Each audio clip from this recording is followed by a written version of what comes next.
What's going on, everyone? My name's Eric, and today on the channel we are taking a look at this. This is an LTD 200 series ALEXI LiHo signature model. This was the entry-level ALEXI LiHo signature model if you weren't able to afford maybe the 600 series, an ESP standard or custom shop, or an Edwards guitar, or maybe you just couldn't source an Edwards guitar. This was the answer to that, as this was a very affordable option at the time, and these are still pretty affordable on the used market. Although these guitars brand new, while they are still expensive given they are a signature series guitar, they don't have maybe some of the best hardware, even though they do still feel great. This is a really great example. It feels good, no sharp fret edges. This is a really good feeling guitar so far. So what we're gonna do, we're going to totally overhaul this guitar. We got some new electronics, we got new hardware. I'm going to walk you through the whole thing and show you how you can basically take your 200 series ALEXI LiHo guitar, put a little bit of TLC and some new parts into it, not break the bank, and have a wicked guitar at the end of the day. Now, all the parts that we're going to be covering in the video, you can either order from any sort of guitar store, you can order from Amazon, because they are just a wholesaler and a retailer at the end of the day as well. So I really wanted to make this as user-friendly as possible, you know, just keeping things real easy to make. You don't have to ship from out of country or anything like that, because sometimes that adds up really fast depending on where you are shipping from in terms of import fees, taxes, and all of those things as well. So I wanted to consider that and really keep this budget focused and keep it sort of local for the average guitar player looking to upgrade their ALEXI guitar. So with all that being said, let's hop into the video. All right, first up, we are gonna replace all of the tuners here. Now, these are just regular non-locking die-cast tuners. Nothing wrong with them, they do the job fine, but I like to have locking tuners on my guitars. They just speed up the string changing process. And because this is a budget brand, we are gonna be going with some in-house brands. We have this brand here, we have Music Lily. They are not sponsoring the channel or anything like that. I just bought them because they are a 6-in-line locking. And I believe these are like 18 or 19 to 1 gear ratio. So these are the same gear ratio as maybe some of your household favorites like Godot or Schaller or anything like that. But I really feel these are gonna be good, and I've used Music Lily products in the past. They've been great. So we're gonna throw these on and help improve our tuning stability.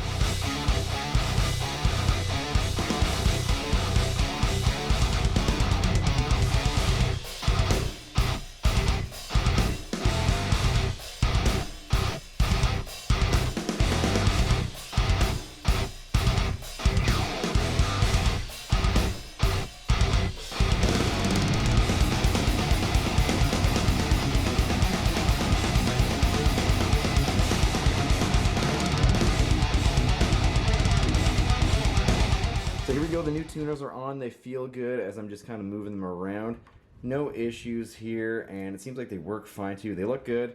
You know, they look like a traditional locking tuner, and these are on the more affordable side as well. So I guess time will tell depending on the tuning stability, but again, the gear ratio on these are pretty high, so I do have some good confidence in these, even though they are not a household name. All right, next up, we are gonna change the Floyd Rose string nut retainer right here. This is gonna help with tuning stability as well. Now, this one is just getting changed out purely for cosmetic reasons. If your Floyd Rose guitar does not have one, depending on the headstock angle, you might have to actually add one. This will keep the strings low and sitting properly in the nut. And again, when you are using the Floyd Rose, when the strings are sitting properly, thanks to this string retaining bar right here, this will actually help keep the strings in tune when you are messing around with that Floyd Rose bar. So this is really easy to take out if it is already installed. Literally just take a screwdriver to it and install the new one. Again, it doesn't have to be a super nice fancy brand. Thankfully, this brand, Music Lily, they have a 2-pack here. It's really cheap. You can buy these on Amazon. I'm gonna have all of my affiliate links and my parts links down below, so you can get these parts and save yourself a little bit of money. Now, this is super easy to install. Just screw it in there. If it is not installed from factory, you don't have these pilot holes, you're probably gonna have to drill them out from factory, and that is not a huge deal. I've showed that a few times on the channel before. I'm not gonna change the Floyd Rose nut on here. This is a licensed by nut, and as I said many times in the past, these licensed by Floyd Rose nuts, they were cut basically however they felt depending on what factory these Floyd Rose nuts and bridges were designed in. So I'm going to leave this here because this is proprietary and it's going to be kind of hard to find an exact replica for this one. So if you are looking to change this, I measured it out. It's around 41 millimeters right across. I don't know what R number that's going to be if you're going to be going with an actual Floyd Rose branded nut. You might have to try something like a Godot if you want to switch that out, but keep in mind if you are going to be switching out the licensed nut here, the mounting holes that go into the actual neck of the guitar in this area right here, these two ones that I'm pointing to, these are going to be a little bit different than the new ones going in. So you might have to fill the existing mounting holes, re-drill it for the new nut, and put the nut on. So that's a little bit of extra work. If I do that on this guitar, I will totally document that in another video. But honestly, if it works, if it ain't broke, don't fix it, leave it as it is, and that's what we're going to do in today's video. What I also wanted to do on this guitar is upgrade the strap pins. This is just a Music Lily strap lock, and this comes in like a 4-pack, so you actually have enough strap locks for 2 guitars, which is really sweet.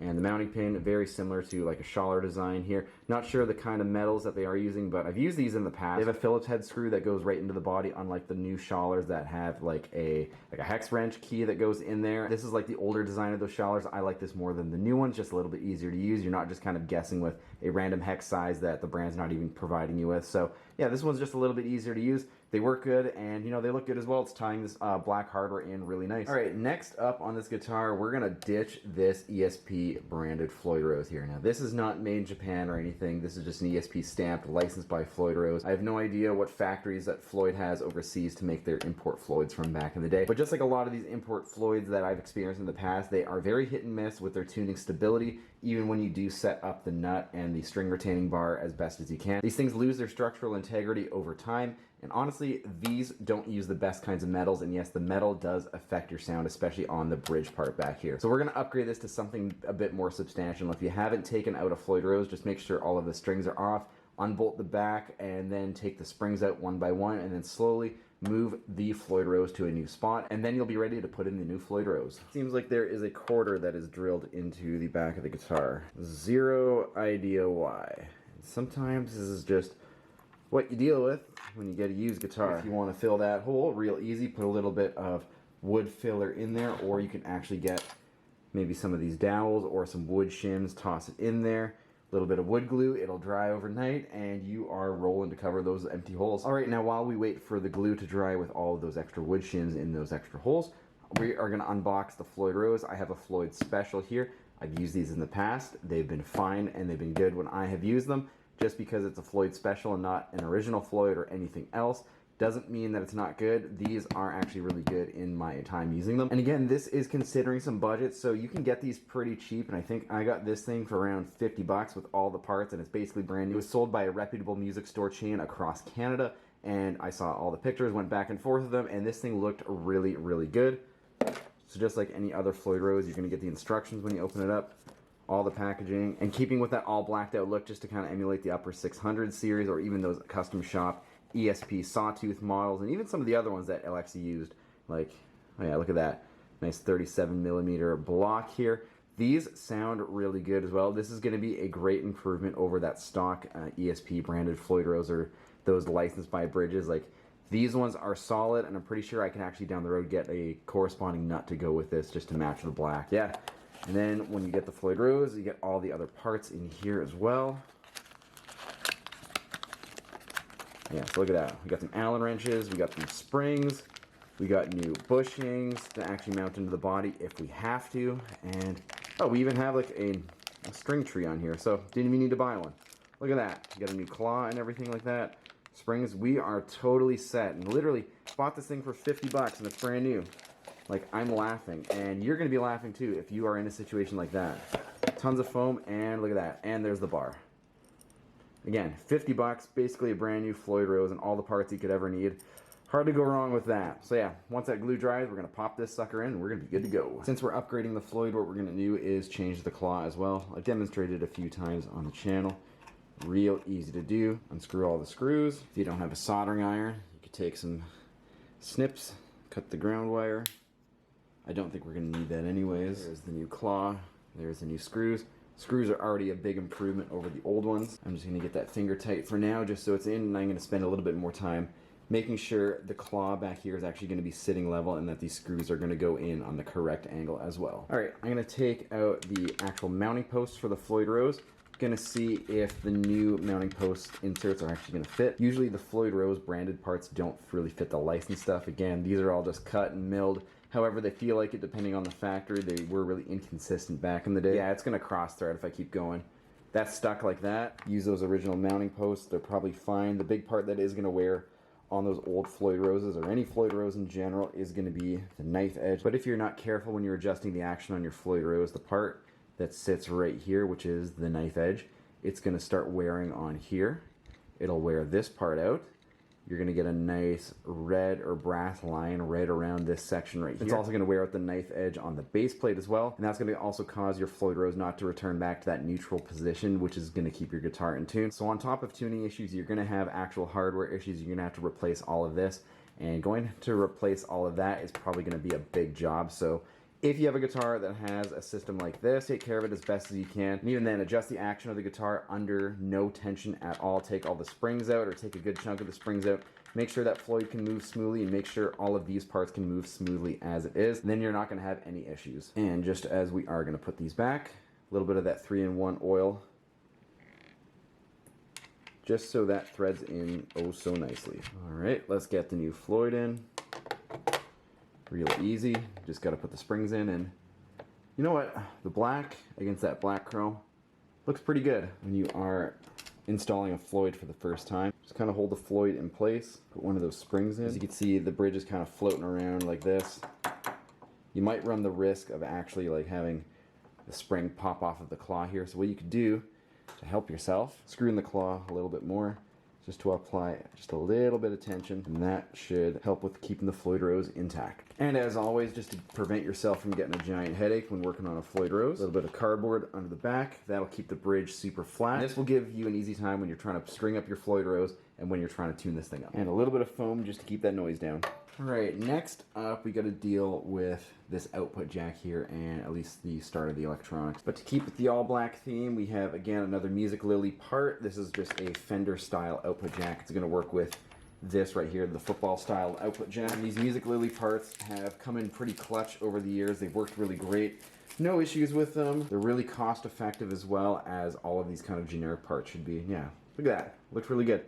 The white on black kind of has that Stormtrooper look.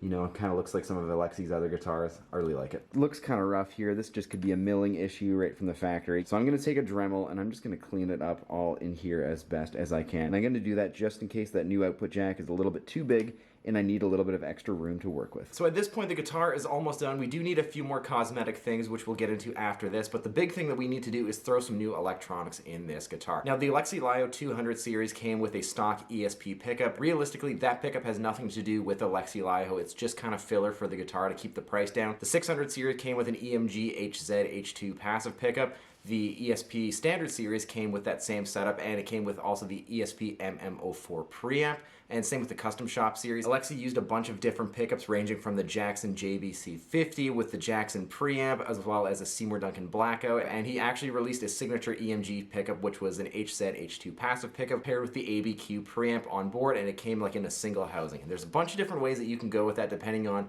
which tone of ALEXI that you're trying to chase, and as well as the parts availability. The ESP MM04 preamp was made in Finland alongside Musa Malima. That music store was responsible for making that preamp, and it was responsible for making a lot of the upgrades and the changes in the development of the ALEXI Lio Signature series through its entire run. That one can be a little hard to find. It can also be a little bit expensive, especially since you are going to be importing that one from Finland. There's also going to be the old Jackson preamps and the old Jackson pickups. Again, it's older gear. You might run the risk of getting a dud. That's happened to me a few times with some other gear. So keep that in mind. The prices on those are, you know, up and down as well. Some people are making clones of them, haven't really played them, can't really say too much of them. So if you want to try it, that is totally on you, and definitely let us know if those pickups sound good. But in today's video, we're going to be using the EMG ALX set. And this is like a total over-the-counter product. Everything comes in the packaging here. You can get this at pretty well any sort of EMG retailer or more or less any guitar store. You don't really have to order from out of country or anything like that. And honestly, when I did the math and compared the prices between this, the old school Jackson, and even the new school Jackson pickup replicas, and with the EMG HZ-H2 and the ESP MM04, this is the most cost-effective version. And this is something that ALEXI signed off on and used for quite a while before he actually went back to the ESP MM04 preamp. So this is a really quality product. I'm really looking forward to installing this. This comes with the EMG solderless system, which makes installing super, super easy. And maybe we'll compare this down the road to the ESP MM04 preamp as well and just see which one really gets that Children of Bodom tone. So yeah, let's open this up and let's throw this into the guitar. All right, now here is the EMG ALX ALEXI Lio set. We got the pickup, we got an output jack, we have the EMG solderless bus here. That's where all the wires are going to connect to. We got a 500K regular pot here because this is a passive pickup, and it looks like we also have the actual ABQ. This is the preamp that goes with the pickup to give it that signature ALEXI Lio sound. Get a close-up on that. 3-band EQ, operated by a push-pull. Looks and feels really good. We get all the wiring in here, and we have an instruction manual right here. Very straightforward. I'm going to put a wiring diagram on screen so you can all see how that goes in. Otherwise, sit back and relax, and let's install this pickup.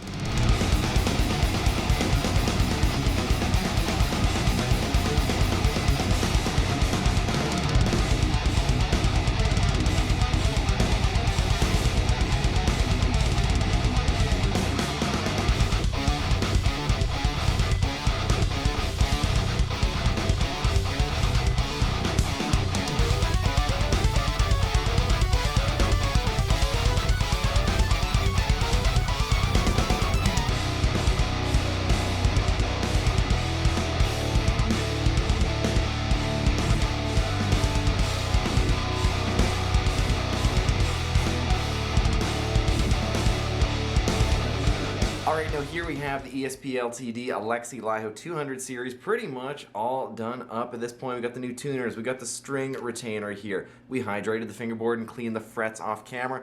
We got the new EMG ALEX set in, which is a push-pull. I'm looking forward to using this. New Floyd Rose in, we got some new hardware here, strap locks, new output jack plate, and yeah, this thing is looking really sweet.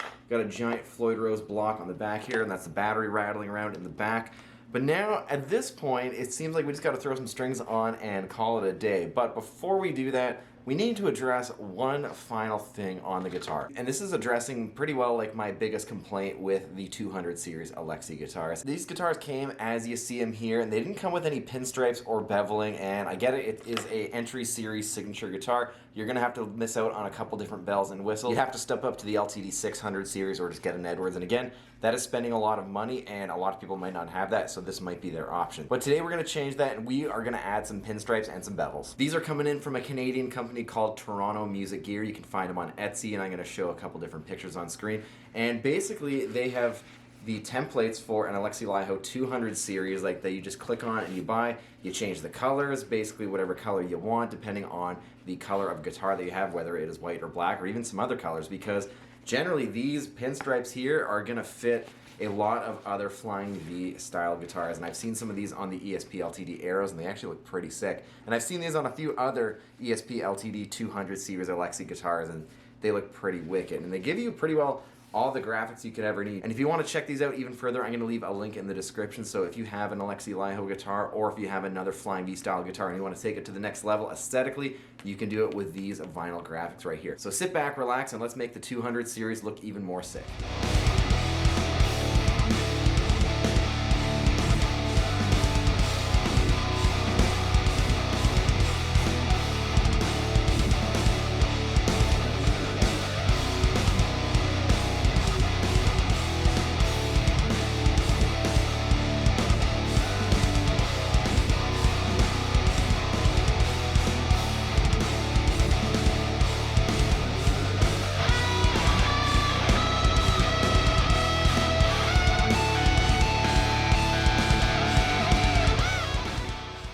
Here it is.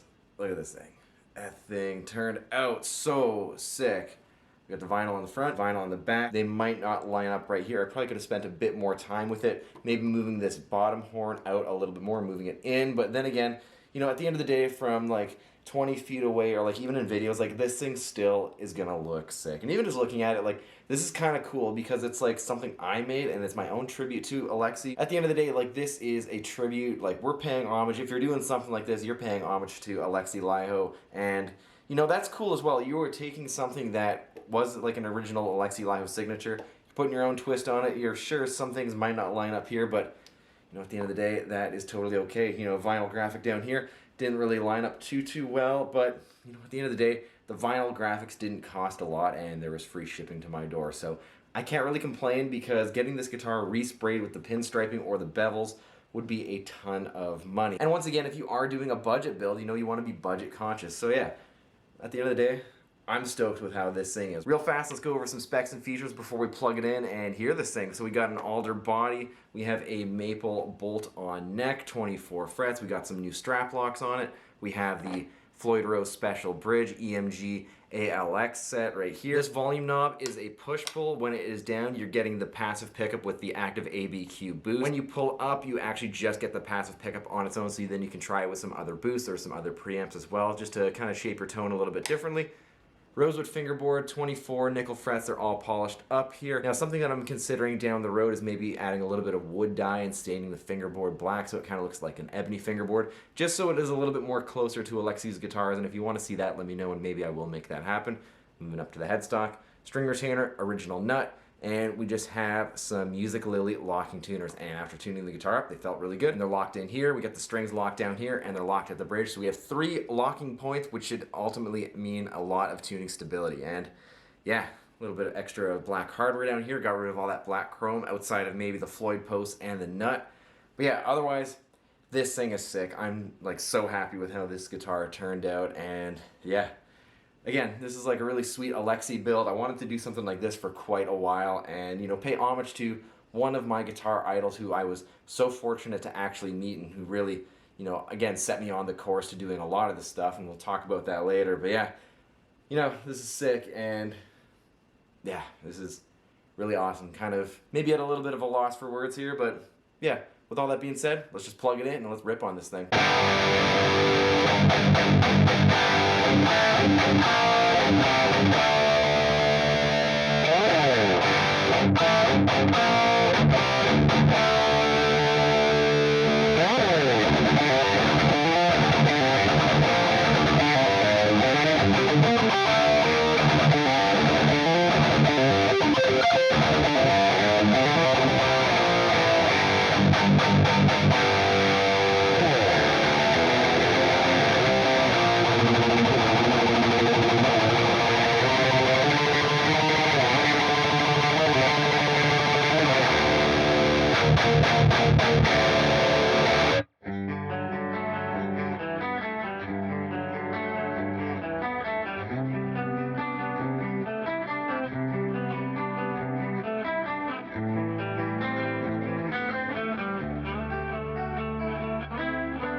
Alright, now at the end of the day, after setting this guitar up, putting it together, living with it, making sure everything was dialed in, I just gotta say, like, this guitar absolutely rules. For the 200 series, this is a really great example of it. This guitar is very solid. Nothing negative to write home about, like, outside of the hardware changes that really have to happen on these entry-level guitars. And now before we sign off, I do want to address the overall cost associated with a build like this. Now, I'm going to keep in mind, this ALEXI LiHo guitar, this is a used example, and I got this for very cheap on Marketplace. They are pretty expensive brand new. I think right around the time of filming, they're around $800 American, and that is going to be well over $1,000 Canadian, and that comes with the stock ESP branded Floyd Rose. You're going to get the ESP pickup, you're going to get non-locking tuners, you definitely won't get these graphics. I will show a breakdown of costs on screen, and roughly this guitar was around $780 Canadian, which is around $570 American dollars if my calculations were correct. And you know, for $570 or $780, that is a really smoking deal if you can get the overall guitar for very cheap.